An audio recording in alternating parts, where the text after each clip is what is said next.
Bom dia, nono ano, quinta-feira, dia 23 de abril, nosso último encontro da semana, né? Bom, a aula de hoje é sobre a continuação, né, daquele gênero de contos de enigma, do mesmo texto que a gente estava lendo, Sherlock Holmes, da Miss Susan, aquele caso da orelha, né? Então, vai a continuação para vocês responderem, terminarem de ler e responder, leitura e compreensão textual, tá? E esse conto de enigma, ele tem uma narrativa que geralmente os elementos a gente fala, são todos envolvidos entre enredo, personagem, narrador, tempo, lugar. Usa-se a variedade padrão da língua, como vocês devem ter percebido, né? Mas também pode apresentar uma linguagem informal, uma fala popular ou coloquial. E tem outras características também do gênero, né? Que pode dizer que é uma narrativa de enigma, tem um único detetive, uma vítima e um culpado. O culpado não deve ser detetive, nem alguém muito óbvio para o leitor. Nunca é, né, gente? Sempre fica aquela coisa assim no ar, poxa, quem será? Quem foi o culpado? Quem que enviou aquelas orelhas na caixa de papelão? Aí fica naquela coisa assim, não pode ser a camareira, não pode ser a governanta, não pode ser o mordomo, não pode ser essas pessoas tão óbvias assim, né? E não há desenvolvimento de romances ou paixões, não há aprofundamento da descrição psicológica, apenas o suficiente para o leitor compreender a mentalidade do criminoso e principalmente nada pode ser explicado pelo acaso ou pelo sobrenatural. Então tá indo, aí tá marcando para vocês aí na plataforma, tá, as páginas, que é para vocês darem continuação na leitura e na compreensão textual, analisar muito bem, observar toda a estrutura, toda uma característica, que nós vamos trabalhar uma produção textual logo em cima desse gênero, tá ok? Bom, gente, então já expliquei, já falei para vocês qual é a aula de hoje, né, que é a continuação daquele texto do Sherlock Holmes, né? Então eu vou fazer a correção do exercício das pontuações das orações subordinadas substantivas e fazer a correção do livro de produção textual, tá ok? Então vamos prestar atenção que primeiro eu vou fazer da pontuação das orações subordinadas substantivas. Vamos lá? Livro na página 24. Número 1A. Qual característica de Sherlock Holmes esse trecho destaca? O poder de observação. B. De acordo com o texto, o que faz Sherlock Holmes diferente dos demais intelectuais eruditos? Então, o fato dele conhecer o comportamento humano, né? Dele conhecer os hábitos sociais das pessoas, dos seus contemporâneos. Então, isso faz com que diferencie o Sherlock de outras pessoas. 2A. Holmes atendia seus clientes em um ambiente peculiar, um consultório. Como esse período é classificado? Simples ou composto? Então, nós vamos analisar muito bem essa estrutura aí. Simples. Por quê?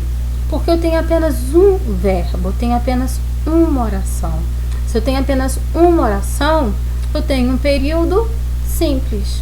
Muito bem. Qual a função sintática o termo em destaque exerce? Um consultório. Ele é um aposto. C. Qual sinal de pontuação foi empregado nesse período? 2 pontos. D. Sublinhe no texto da página anterior um período composto por subordinação. Tá lá no finalzinho, gente, do último parágrafo. Um médico e um detetive têm um método parecido de raciocinar.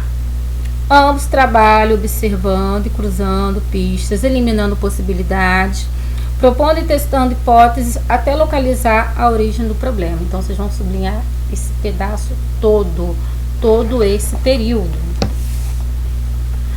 Como essa oração subordinada ela é classificada?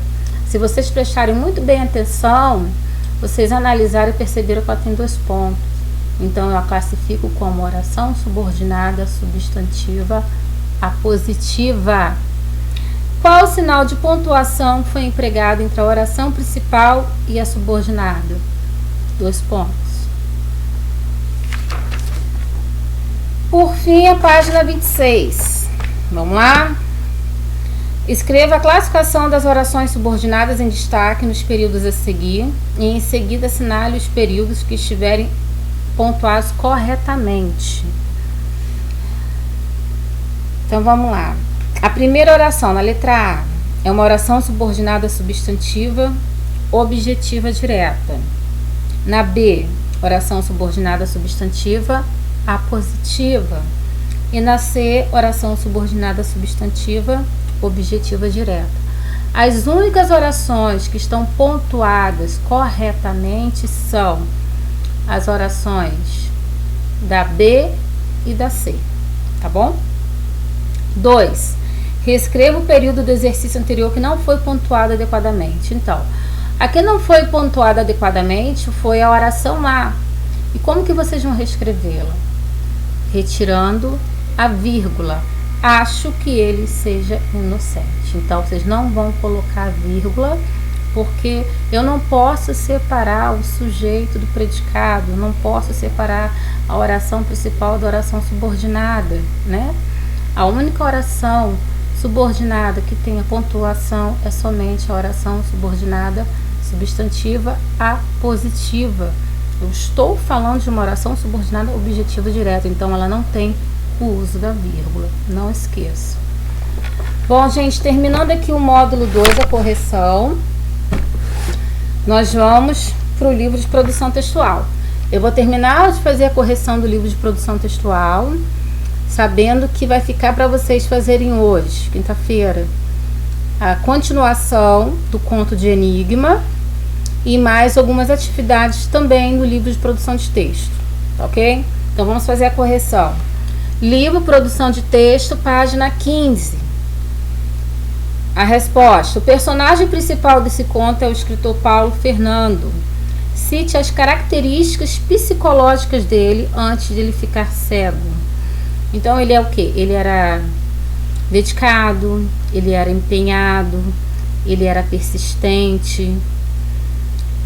3. A cegueira do escritor não foi um acontecimento totalmente inesperado. Sublinhe no texto o trecho que comprova essa afirmação. Tá? Então prestem atenção que vocês irão sublinhar. Acabava de realizar-se o que há muito prognosticavam os médicos. Tá? Esse há muito equivale, gente, há muito tempo. Então já era uma coisa que ele já sabia que iria acontecer. Não era nenhuma novidade para ele, sabe? A cegueira. 4. De que forma a sociedade reagiu ao saber que o escritor perdera a visão? A sociedade ela ficou impressionada, né? E comovida, né? Em sua opinião, por que ela reagiu dessa forma? Porque as pessoas, elas admiravam o escritor. Por isso que elas ficaram assim, impressionadas e comovidas. 5A. Em que consistiu esse esforço? De levar o médico alemão, o professor Platen, ao Rio para realizar a cirurgia. B. O que motivou esse esforço? Foi a condição da cegueira, né? Dela se enquadrar em 2 situações de reversão: o seccionamento do nervo óptico. Página 16. 6. Audição. B.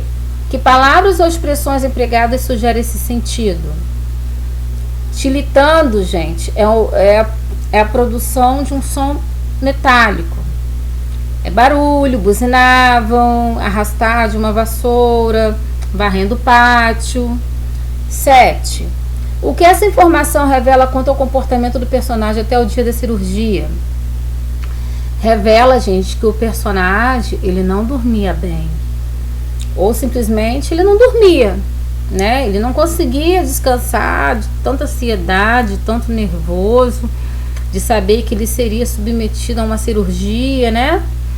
Enfim, a ansiedade ali falou mais alto. 8A. Com base no trecho acima, explique por que o médico não esperou para ver o resultado da cirurgia que realizou. Então, gente, porque como ele já havia realizado várias cirurgias com sucesso, ele achou que ele não precisava esperar para ver o resultado. Ele tinha certeza que o resultado seria aquele resultado perfeito, né? Até porque todas as cirurgias dele eram muito bem sucedidas. Que expressão empregada no trecho sugere isso? A verificação do milagre. Página 17. Qual foi o resultado da cirurgia? E aí? O que vocês colocaram aí? O resultado ele foi surpreendente, né, gente? Então, em vez de curar a cegueira do escritor, deu poderes sobrenaturais aos seus olhos, né? Como se fossem um dispositivo de visão de raio-x, né? Dando a impressão de que ele havia se transformado num devorador de carne humana, né? Enfim, foi bastante assim interessante, né? Esse poder que o escritor ele acabou ganhando, né, com essa cirurgia. Bom, vamos lá. O conto de terror é um gênero predominantemente narrativo, pois apresenta narrador-personagem, tempo, espaço, enredo. Em que momento se instala a complicação no conto? Os olhos que comiam a carne. É quando o personagem principal ele constata que ele perdeu a visão. B. Que expectativa é criada no leitor em relação a ela? Então, gente, é criada aquela expectativa do resultado, do positivo ou do negativo, né? Do resultado da cirurgia. Qual é o momento de maior tensão? O clímax nesse conto é quando o personagem ele se desespera por enxergar apenas esqueletos das pessoas, né? Ele entra em desespero. Ele vê que ele está enxergando, mas só está enxergando o esqueleto das pessoas. Explique de que forma o desfecho do conto de terror quebra a expectativa do leitor. Então, gente, o desfecho ele quebra porque apresenta uma atitude assustadora, né? Ninguém vai imaginar que você vai fazer uma cirurgia, né, para reverter a cegueira e de repente o resultado dessa cirurgia é que a pessoa acaba enxergando somente os esqueletos das pessoas, né? Então, assim, realmente acaba se criando uma grande expectativa no leitor, né, em relação a esse final. A página 18. Explique sua resposta relacionada à importância da descrição feita no trecho. Então, gente, antes da gente explicar, tem uma outra pergunta antes, que fala assim: caso o resultado fosse apresentado imediatamente, o efeito no leitor seria o mesmo? Não, né, gente? Porque é um conto de enigma, né? Então fica aquela coisa assim, se tivesse dito antes, tivesse falado antes sobre o desfecho, né, não ia criar aquele clima de suspense, né, deixando o leitor apreensivo. 4. Então, a presença do elemento sobrenatural é uma das características dos contos de terror. Identifique esse elemento do texto lido. É o fato, né, do escritor, né, após a cirurgia que deveria curar a sua cegueira, ele começar a ver esqueletos. 5. Aumentando o clima de terror, identifique no trecho acima exemplos de palavras e expressões empregadas com essa finalidade. Então prestem bastante atenção, que eu vou dar as sugestões para vocês. Vocês podem anotar pelo menos umas 3, não precisa ser todas não, tá? Unhas no rosto. Como são expressões retiradas do texto? Colocar as respostas entre aspas, hein? Unhas no rosto, afundas nas órbitas, glóbulos ensanguentados, esmagando, olhos que comiam carne, macabramente, carne dos vivos e esqueletos. Tá? Então vocês podem escolher umas 3, que tá ótimo, tá de bom tamanho. 6. Os contos de terror levam o leitor a refletir sobre a essência do ser humano, como isso ocorre no conto lido. Então, gente, começa a refletir sobre os sentimentos, sobre os mais profundos e conscientes, o que as pessoas pensam, o que as pessoas acham, o que as pessoas imaginam, né? 7A. Que adjetivos são empregados para se referir ao dia? São usados os adjetivos pesado, escuro e mudo. B. Que adjetivações são empregadas para descrever o espaço? Paisagem simples, paredes frias, janelas paradas com olhos vidrados, troncos, árvores e moitas. Então são usadas essas palavras, essas expressões para se referir ao dia. C. Por que em contos de terror é importante descrever o tempo e o espaço, gente? É porque acaba criando um clima de suspense, né, ao conto de terror. Quanto mais dias vão se passando, mais vai ficando interessante o conto, a história. Tá? Gente, ó, da próxima aula farei a correção do restante dos exercícios do livro de produção e do gênero textual Contos de Enigma, que também é uma leitura e compreensão textual. A continuação daquele conto que fala das orelhas encontradas na caixa de papelão, tá ok? Esse foi o nosso último encontro da semana. Espero que vocês façam os exercícios e na segunda-feira farei a correção com vocês, tá bom? Um bom final de semana e fiquem com Deus. Tchau, tchau!